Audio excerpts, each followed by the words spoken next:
윤석열 전 대통령 탄핵으로 인한 차기 대통령 선거는 오는 6월 3일 진행될 것으로 보입니다. 정부는 차기 대선 날짜를 이같이 잠정 결정하고 오늘 열리는 국무회의에서 확정할 예정입니다.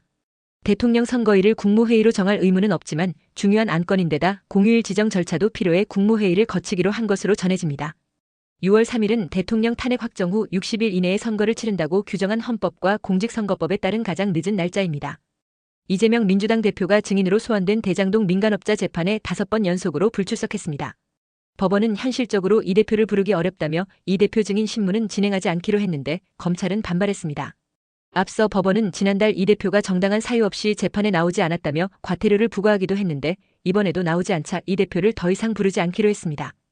검찰은 즉각 반발했고 이 대표를 증인으로 소환하지 못하는 건 불체포 특권의 도입 취지와 맞지 않는다며 사실상 이 대표가 법의 적용을 거부하는 행태를 보이고 있어 매우 유감이라고 비판했습니다.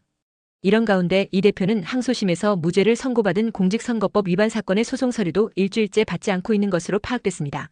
정치 브로커 명태균 씨의 공천 개입 등을 수사하는 검찰이 윤석열 전 대통령 부인 김건희 여사 측과 수사를 위한 일정을 조율하고 있는 것으로 알려졌습니다. 검찰은 김 여사에게 지난 2022년 국회의원 보궐선거 당시 국민의힘 공천 과정에 개입했는지 등을 추궁할 것으로 예측됩니다. 아울러 김 여사는 지난해 열린 총선 공천 과정에서도 개입했다는 의혹을 받고 있으며 김명씨 측은 김 여사가 지난해 2월 김 전 의원에게 경남 창원 의창 선거구에 김상민 전 검사가 당선될 수 있도록 지원하면 선거 이후 장관 또는 공기업 사장 자리를 주겠다고 제안했다고 주장하고 있습니다.